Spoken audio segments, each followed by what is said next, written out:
गोविंद ने कृपा की, राजा हुआ नृग, उसने सदैव गौ माता का पूजन किया, गौदान किया। भगवान के पुत्रों को प्यास लगी तो एक कूप में जाकर के देखा, बड़ा सा गिरगिट पड़ा हुआ है। गिरगिट को देखा और जाके कहा, पिताजी कूप के अंदर कोई गिरगिट पड़ा हुआ है और बहुत विशाल है। भगवान श्री कृष्ण के चरण स्पर्श करने से उसका उद्धार हुआ, दिव्य ज्योत निकली और उस दिव्य ज्योत ने भगवान को प्रणाम किया और कहा, हे प्रभु गोविंद, आपने मेरा नाम तो सुना ही होगा। देखो परिचय कैसे दे रहा है, भगवान को कह रहा है कि मेरा नाम सुना होगा। भगवान ने कहा, अच्छा भले आदमी, ये तो बता तुझे गिरगिट की योनि क्यों मिली? महाराज, यावत्यासिक्ता भूमे यावत्यो दिवितारका यावत्यो वर्षधाराश्च तावती रदताम स्मगा। जितनी बारिश में बूंदें होती हैं और जितनी भूमि में कण होते हैं, जितने इस आकाश मंडल में तारे हैं, उतनी गौ का मैंने दान किया है।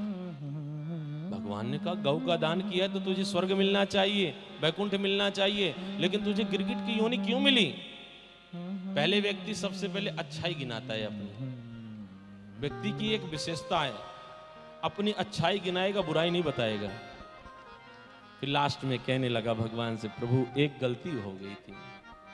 क्या गलती? एक गौ का मैंने 2 बार दान कर दिया।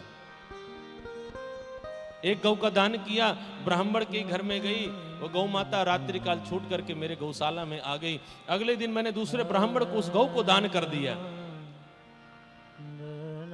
और दोनों ब्राह्मण आपस में लड़ने लगे और मेरे पास आकर के कहने लगे, हे राजन, आप ही न्याय करो, आप ही न्याय करो। तो मैं बैठकर विचार करने लगा और बार बार ऐसे सर नीचे हिलाने लगा, अच्छा अब करना क्या है, करना क्या है? तो उन्होंने कहा, राजन, तुम अगर निर्णय नहीं ले सकते और गिरगिट की भांति सर हिलाते हो तो जाओ गिरगिट हो जाओ। तो आज एक गौ का मैंने 2 बार दान किया और ब्राह्मणों को मैं दान ना कर सका अच्छे से, इस कारण से मुझे श्राप मिला। और जब मैं स्वर्ग लोक गया तो मुझसे पूछा गया, पहले अपने पापों को भोगोगे या अपने पुण्यों को?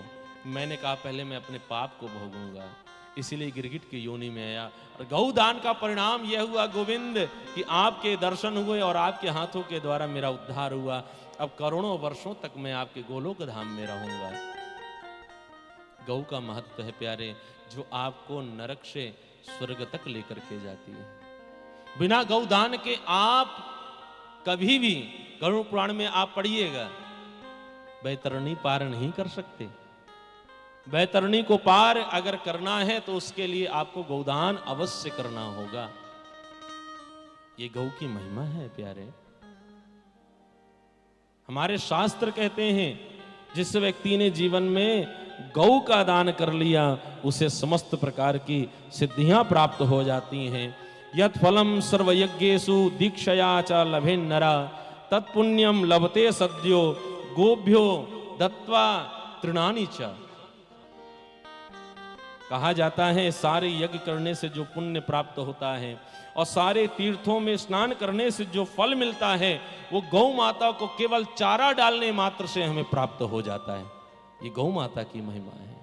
बोलिए गौ मैया की जय, बोलिए गौ माता की जय, गैया मैया की जय।